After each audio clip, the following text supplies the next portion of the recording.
you.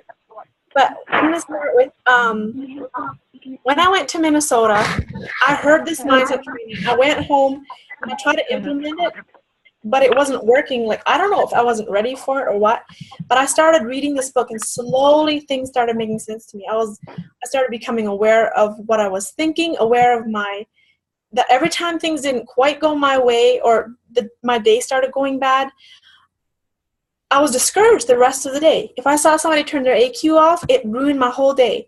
And I wasn't going to rank up this month. It ruined my whole day. Like, it was like a vicious cycle.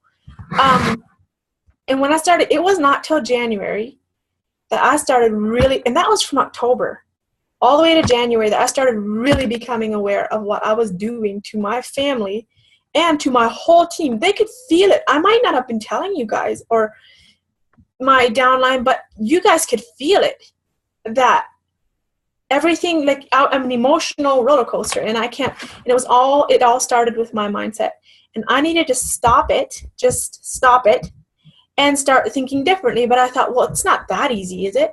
Really, it is that easy. And reading that book, it helped me to understand that I have trained myself for years to be negative. Now I need to train myself to speak positively. And so every single time, I got myself a tablet that day in January. I don't remember which day it was, but got myself a tablet. Every time I had a negative thought, I went and wrote it down, and then I wrote the exact opposite underneath it, and I would say it to myself. And all of a sudden, everything, like within weeks, my son, who never heard me do this, he hadn't seen me do this, he was starting to do it. He's like, "Oh, Mom, that was not positive, was it?"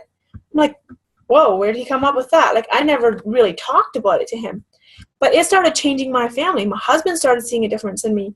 And all the things that I was afraid of, I was suddenly starting to do, even though I was still scared. Like, one of them is speaking in crowds or speaking in groups, or like announcing Sonia tonight. You can bet 4 or 5 months ago, I would have never done it. I would have told Jen, no way, because that would have been way too scary for me.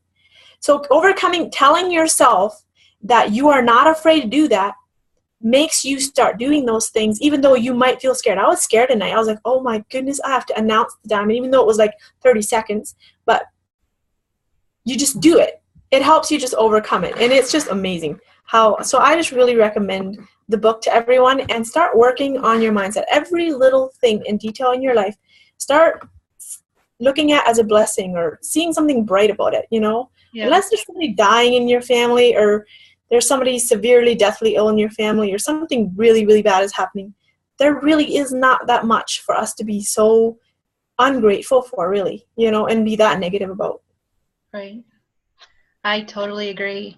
It's funny, too, because, what each person takes from the training and the book and everything, because what you said, as soon as you think a negative thing, you'd go and write that down. You were really proactive, because I'm just like, I'm stuck at, oh, wait, this stems from a fear.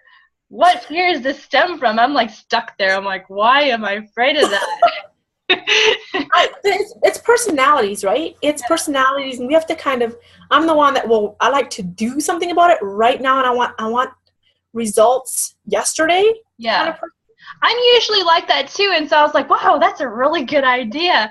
But I'm just like, I never thought that this would be revolved around a fear. I'm like, what?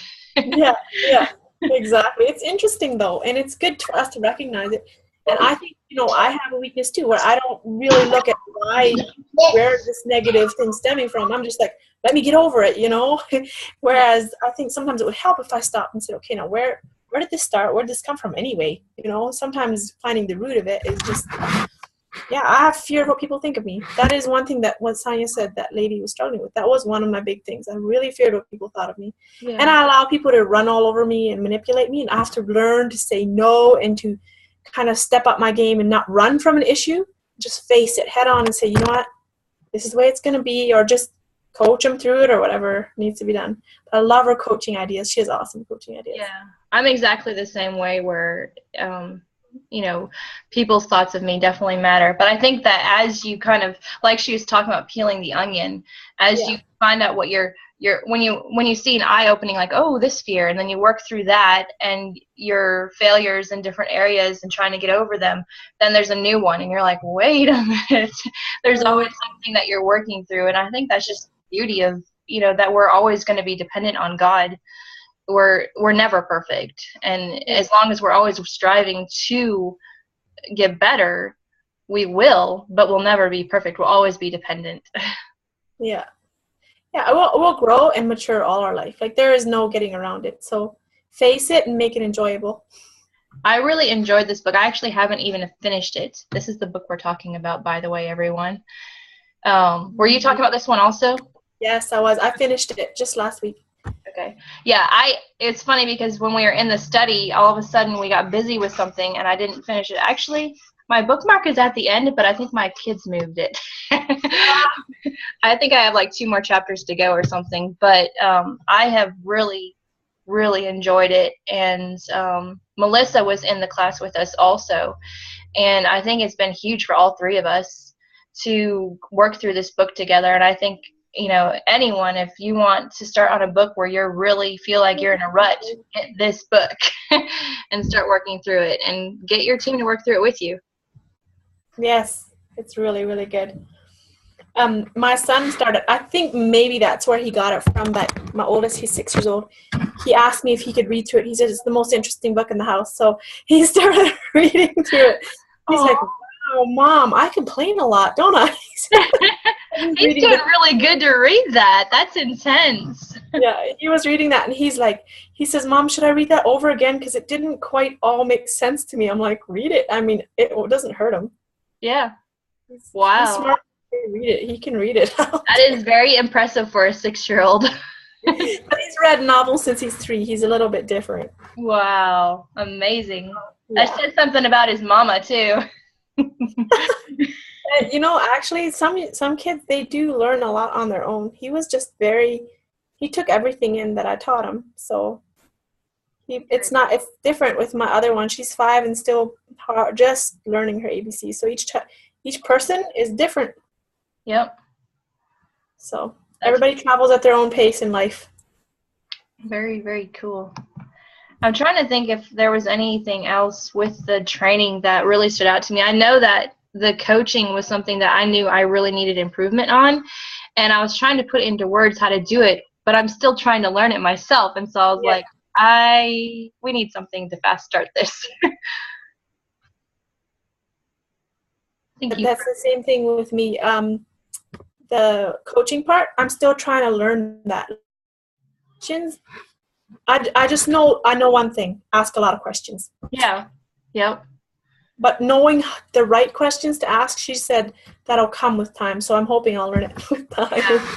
Which I do a lot better since I'm learning. I do a lot better with Messenger with that than I do with phone calls. I'm like that anyways, just because I hate being put on the spot. I like to have time to think about stuff. I'm like, when someone calls me, I'm like, please let me say the right thing. Yeah. Oh, yeah.